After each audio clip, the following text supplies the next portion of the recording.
السلام علیکم ورحمۃ اللہ وبرکاتہ۔ رمضان کا مہینہ آنے والا ہے۔ رمضان کا مہینہ بڑا بابرکت مہینہ ہے، رحمتوں کا مہینہ ہے، مغفرت کا مہینہ ہے، جہنم سے خلاصی و چھٹکارے کا مہینہ ہے۔ اس مہینے میں جتنی عبادت کی جائے وہ کم ہے۔ رمضان المبارک کا مہینہ اللہ تعالیٰ کی طرف سے انسانوں کو ملنے والا ایک بڑا انعام ہے، لیکن یہ انعام تبھی ہے جب کہ اس مہینے کی قدر کی جائے، ورنہ یہی چیز انسان کے لیے ہلاکت اور بربادی ہے۔ ایک مرتبہ اللہ کے رسول صلی اللہ علیہ وسلم نے لوگوں سے کہا، صحابہ سے کہا کہ جمع ہو جاؤ۔ صحابہ سارے کے سارے ایک جگہ جمع ہو گئے۔ اللہ کے رسول صلی اللہ علیہ وسلم ممبر پر چڑھے اور آپ نے پہلی سیڑھی پر قدم رکھا اور آپ نے فرمایا آمین۔ پھر آپ نے دوسری سیڑھی پر قدم رکھا، پھر آپ نے فرمایا آمین۔ پھر آپ نے تیسری سیڑھی پر قدم رکھا اور فرمایا آمین۔ جب آپ خطبے سے فارغ ہوئے اور آپ نیچے تشریف لائے تو صحابہ نے عرض کیا کہ اللہ کے رسول صلی اللہ علیہ وسلم، ہم نے آج آپ سے ایسی بات سنی جو اس سے پہلے نہیں سنی تھی۔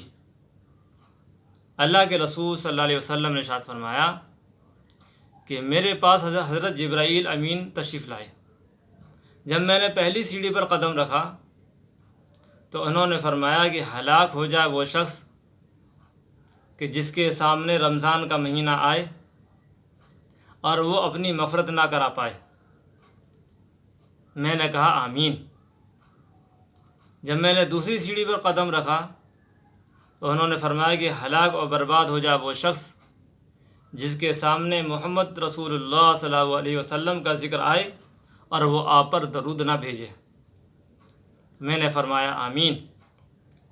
پھر آپ نے فرمایا جب میں نے تیسری سیڑھی پر قدم رکھا تو انہوں نے فرمایا کہ ہلاک اور برباد ہو جائے وہ شخص کہ جس کے والدین یا ان دونوں میں سے کوئی ایک بڑھاپے کی حالت کو پہنچ جائے اور وہ اسے جنت میں داخل نہ کرائیں تو وہ شخص بھی ہلاک اور برباد ہو جائے۔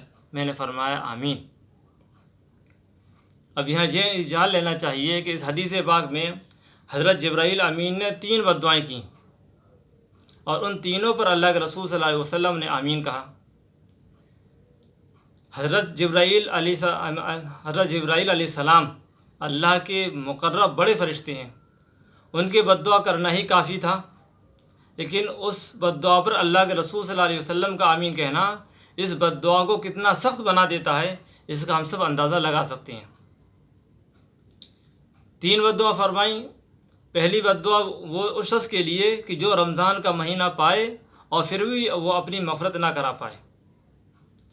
علماء کرام نے وجہ اس کی یہ بتلائی ہے کہ انسان پوری سال اللہ تعالیٰ کی رحمت کو تلاش کرتا ہے، ہر چیز میں رحمت اور برکت کو تلاش کرتا ہے، وہ رو رو کر اپنی معافی کی دعائیں مانگتا ہے، جنت سے آزادی کی، جنت چاہنے کی اور جہنم سے آزادی کی وہ دعائیں کرتا ہے۔ رمضان کا مہینہ اللہ نے اسے وہ مبارک مہینہ دیا ہے کہ خود اللہ کی رحمتیں خود متوجہ ہوتی ہیں، خود اللہ تعالیٰ کی طرف سے اس کو کہا جاتا ہے کہ آؤ معافی لو اور چلے جاؤ، آزاد ہو جاؤ۔ جب اس مبارک مہینے میں کو بھی انسان غفلت میں، لاپرواہی میں گزار دے، عام دنوں کی زندگی سے جیسے غفلت میں گزار دے تو پھر اور وہ اپنی مغفرت نہ کرا پائے تو پھر اس کی ہلاکت اور بربادی میں کوئی شک نہیں۔ جب پوری سال وہ اپنی معافی چاہتا تھا، اب تو اللہ نے رحمت کے دروازے کھول دیے، معافی کے دروازے کھول دیے، اب بھی انسان اپنی معافی نہ کرا پائے تو پھر وہ اپنی معافی کب کرائے گا؟ تو رمضان کی قدر کیا؟ رمضان کی قدر یہ کہ رمضان کے مہینے میں وہ روزے رکھے، رات میں نمازیں اور تراویح پڑھے، قرآن پڑھنے کا اہتمام کرے اور اپنے گناہوں سے نادم و شرمندہ ہو کر توبہ کرے، اللہ سے معافی مانگے۔ دوسری بددعا آپ نے فرمائی کہ ہلاک و برباد ہو جائے وہ شخص کہ جس کے سامنے آپ صلی اللہ علیہ وسلم کا ذکر ہو اور وہ آپ پر درود نہ بھیجے۔ اللہ کے رسول صلی اللہ علیہ وسلم کے بے شمار احسانات ہمارے اوپر ہیں، تو ہماری ذمہ داری یہ کہ ہم اللہ کے رسول صلی اللہ علیہ وسلم کے اوپر درود بھیجیں۔ حدیث پاک میں آتا ہے جو ایک مرتبہ اللہ کے رسول صلی اللہ علیہ وسلم کے اوپر درود بھیجتا ہے تو اللہ تعالیٰ کی طرف سے 10 رحمتیں اس کے اوپر نازل ہوتی ہیں، اور اس آدمی کو بخیل کہا گیا، بخیلوں میں شمار کیا گیا ہے کہ جس کے سامنے اللہ کے رسول کا ذکر کیا جائے اور وہ آپ پر درود نہ بھیجے، وہ بخیل ہے۔ اور فرمایا جب رسول اللہ صلی اللہ علیہ وسلم کا ذکر کیا جائے تو اللہ کے رسول صلی اللہ علیہ وسلم پر درود پڑھنا واجب ہو جاتا ہے۔ اگر ایک مجلس میں کئی مرتبہ آ رہا ہے تو ایک مرتبہ، 2 مرتبہ، 3 مرتبہ کہہ لیں، کم سے کم ایک مجلس میں ایک مرتبہ تو درود پڑھنا واجب ہے۔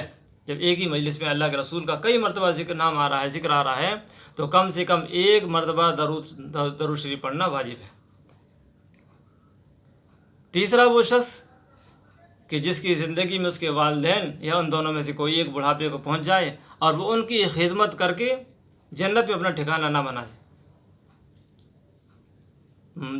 شریعت کے اندر، مذہب اسلام کے اندر ماں باپ کا بڑا مقام، بڑا مرتبہ ہے۔ وَقَضَىٰ رَبُّكَ أَلَّا تَعْبُدُوا إِلَّا إِيَّاهُ وَبِالْوَالِدَيْنِ إِحْسَانًا۔ قرآن کریم میں اللہ تعالیٰ نے ارشاد فرمایا کہ اللہ نے حکم دیا تاکیدی اعتبار سے کہ اللہ کے سوا کسی کی عبادت نہ کرنا اور اپنے والدین کے ساتھ حسن سلوک کرنا، اچھا سلوک کرنا۔ ایک موقع پر اللہ کے رسول صلی اللہ علیہ وسلم نے ارشاد فرمایا کہ جنت کے دروازوں میں بہترین دروازہ تمہارا والد ہے۔ تم چاہو تو اس کی حفاظت کر لو اور تم چاہو تو اس کو ضائع کر دو۔ ایک موقع پر فرمایا کہ ماں کے قدموں کے نیچے جنت ہے، تو ماں باپ کی خدمت اور ان کا کیا، اور فرمایا کہ ہر جائز کام میں ماں باپ کا کہنا ماننا لازم اور ضروری ہے۔